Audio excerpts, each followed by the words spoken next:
মুসলিম লীগের যুব সংগঠনের সর্বভারতীয় সাধারণ সম্পাদক এলেন হাফিজের বাড়িতে। গত 15 আগস্ট ছিল স্বাধীনতা দিবস। দেশের আপামর জনসাধারণ যখন তিরঙ্গা পতাকার আবেগে ভাসছেন, তখন আব্দুল হাফিজ কঠোর সংগ্রামে লিপ্ত। আব্দুল হাফিজের বাবা শেখ মাফিক মারা যান বিজেপির গুন্ডা বাহিনীর তাণ্ডবে। একেবারে মাঠের মধ্যে বাড়ি আব্দুল হাফিজের। আক্রমণ করা সহজ হয়েছিল সেই কারণেই।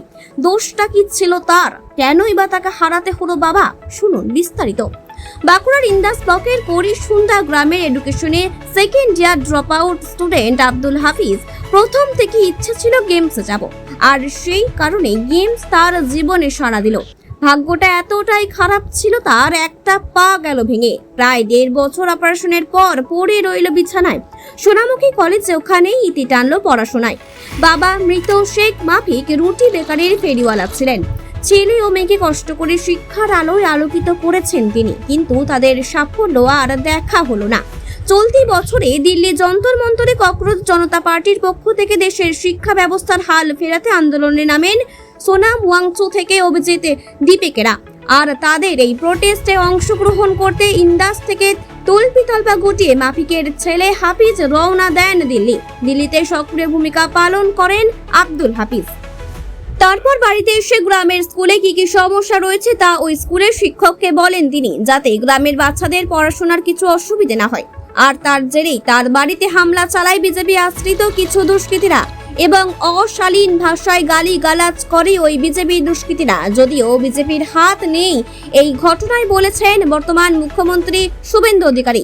এই ঘটনায় বর্ধমান হাসপাতালে মৃত্যু হয় আব্দুলের বাবা মাফিকের। আজ আব্দুলের বাড়িতে পৌঁছে গেলেন পশ্চিমবঙ্গ এবং কেরালার অল ইন্ডিয়া মুসলিম লীগের গুরুত্বপূর্ণ নেতৃত্বরা। তাদের মধ্যে গুরুত্বপূর্ণ হলেন জামিরুল হাসান, যুব সংগঠনের সর্বভারতীয় সাধারণ সম্পাদক, কেরালা হাইকোর্টের আইনজীবী শিবু মিরান, সম্পাদক CK শাকির সহ অন্যান্যরা। তারা কথা বলেন আব্দুলের মায়ের সঙ্গে এবং আব্দুলের সঙ্গে তথা গ্রামবাসীদের সঙ্গে। তারা আশ্বাস দেন স্কুল তৈরি করার, যদিও এখনো পর্যন্ত কোনো দলের নেতা কর্মীদের এই উদারতা লক্ষ্য করা যায়নি। অল ইন্ডিয়া মুসলিম লীগের পশ্চিমবঙ্গ রাজ্য সভাপতি মোহাম্মদ আবু হোসেন মোল্লা বলেন, হাফিজ স্কুল শুরুর উদ্যোগ নিলে আমরা যথেষ্ট সাহায্য করব। তিনি আরো বলেন, আমরা রাজনীতি করতে আসিনি, আমরা মানুষের পাশে দাঁড়াতে এসেছি। চলুন শুনে নেওয়া যাক বিস্তারিত। বাঁকুড়ার ইন্দাস থেকে নেমল ভুঁইয়ার রিপোর্ট, নিউজ 10 বাংলা। আমরা ইন্ডিয়ান মুসলিম লীগের পক্ষ থেকে আজকে বাঁকুড়ার ইন্দাসে আব্দুল হাফিজের বাড়ি এসেছি। তার বাবা আব্দুল মাফিক, আপনারা জানেন গত 15 আগস্ট সিজিপি যারা দিল্লির যন্তর মন্তরে প্রোটেস্ট করছিল, তারাই সারা ভারত জুড়ে স্কুল ঠিক করো অভিযানের ডাক দিয়েছিল। সেই অভিযানের একটা পার্ট আমাদের আব্দুল হাফিজে ছিল। ওই দিল্লিতে যন্তর মন্তরে গিয়েছিলেন। তার বাবা তাদের যে সিজিপির স্কুল ঠিক করো অভিযান, সেই অভিযানের জন্য লোকাল আমাদের যে সরকারি স্কুল আছে, প্রাইমারি স্কুল, সেই স্কুলটা ঠিক করার জন্য তিনি সেই স্কুলে গিয়েছিলেন। পরবর্তীতে এই স্কুল ঠিক করা অভিযানের জন্য যাওয়ার জন্যই পরবর্তীতে এখানকার লোকাল যে বিজেপি দল এবং তাদের সঙ্গপঙ্গের কিছু লোকেরা আব্দুল মাফিককে প্রকাশ্য এখানে খুন করে। তো তারপরে আমরা আজকে তার অবস্থান কি, আমাদের আব্দুল হাফিজ তাকে সরকারের পক্ষ থেকে অফারও করা হয়েছিল ক্ষতিপূরণের জন্য, তারা সেটা ডিনাই করেছেন। তাদের একটাই উদ্দেশ্য যে আমার বাবা যে উদ্দেশ্য নিয়ে এখানে আন্দোলনটা শুরু করেছেন স্কুল ঠিক করো, আমাদের দরকার, আমরা চাই যে আমাদের লোকাল এরিয়াতে যে একটা বিশ্বমানের স্কুল হোক। আমরা এই ক্ষতিগ্রস্ত পরিবারের কাছে আমাদের দলের পক্ষ থেকে, আমাদের দলের ন্যাশনাল অর্গানাইজিং সেক্রেটারি ইউথ লীগের জনাব শিবু মিরান সাহেব এসছেন এবং আমাদের ইউথ লীগের নেতা শাকির সাহেব এসছেন। তার সাথে সাথে আমাদের জামিরুল হাসান সাহেব কলকাতা থেকে এসেছেন। আমরা পরিস্থিতিটা এখানে অবজার্ভ করার জন্য এখানে এসেছি। আমরা তাদের সাথে আছি। এই যে আন্দোলন, স্কুল ঠিক করো অভিযান যে আন্দোলন চলছে সারা ভারত জুড়ে, আমরা সিজিপির এই আন্দোলনকে আমাদের দলের পক্ষ থেকে পূর্ণ সমর্থন করছি। এর আগে দিল্লির যন্তর মন্ত্র যে প্রোটেস্ট হয়েছিল, সেই প্রোটেস্টেও আমাদের 5 জন এমপি সেখানে গিয়ে তাদেরকে সমর্থন করেছে। সেখানে গিয়ে তাদের নেতাদের সাথে আমরা তাদের সাথে আছি।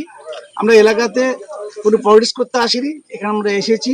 তাদের যে অবস্থা আমরা দেখলাম, হ্যাঁ তাদের পারিবারিক অবস্থা, তার সাথে সাথে আমরা আব্দুল হাফিজের সাথে একটা সমবেদনা জানানোর জন্য এসেছি এবং তারা যে উদ্দেশ্য নিয়ে এখানে কাজ করছে সেই উদ্দেশ্য সফল হোক। তারা উদ্দেশ্য সফল করতে গিয়ে আমাদের যদি কোনো সমর্থনের প্রয়োজন হয় আমরা সেটা তাদেরকে সমর্থন করবো এবং সেখানে পার্টিসিপেটও করবো। আমরা তার জন্য তাদের পরিবারের সাথে শোকসন্তপ্ত পরিবারের কাছে সমবেদনা জানার জন্য এসেছিলাম। আমরা তাদের সাথে কথা বললাম, আমরা তাদের পাশে আছি। শুধু আমরা নয়, আমরা শুনছিলাম যে হাফিজ একটি দাবি রেখেছে, যদি সরকার না বিশ্বমানের একটি স্কুল বানায় তাহলে আপনারা কি সেখানে এগিয়ে আসবেন স্কুল আব্দুল তৈরি করতে? হাফিজ এখানে স্কুল বানানোর জন্য যে ইনিশিয়েটিভ নেবে, যে পদক্ষেপ নেবে, আমরা তাতে পূর্ণ সমর্থন জানাবো এবং পার্টিসিপেট করব। আমাদের পক্ষে, দলের পক্ষ থেকে একা একটা বড় বিশ্বমানের স্কুল করা সম্ভব নয়, তবে এখানকার মানুষের যে চাহিদা সেই চাহিদা অনুযায়ী আব্দুল হাফিজ যদি কোনো পদক্ষেপ এখানে শুরু করে, স্টেপ যদি নেয়, আমরা তার সাথে আমরা আছি। আপনার নাম? আমার নাম মোহাম্মদ আবুল হোসেন মোল্লা, আমি ইন্ডিয়ান ইউনিয়ন মুসলিম লীগের পশ্চিমবঙ্গ রাজ্য সভাপতি।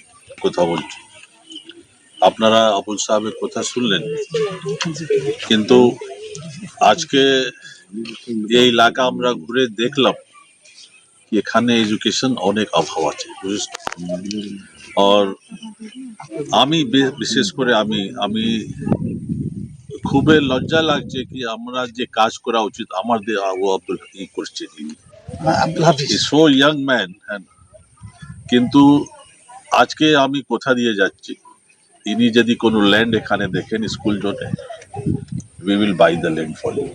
नो जो देश की युवता जब जंतर मंतर में बदलाव की लड़ाई लड़ रही थी वो दिल्ली चले गए थे, और उसके बाद उसका ऑर्गेनाइजेशन ने जब देश भर ऐलान किया कि स्कूल ठीक करो कैंपेन होना है, हमारा स्कूलों का हालात कैसे है, वहाँ के बच्चे कैसे पढ़ रहे हैं, ये दुनिया को पता चलना चाहिए।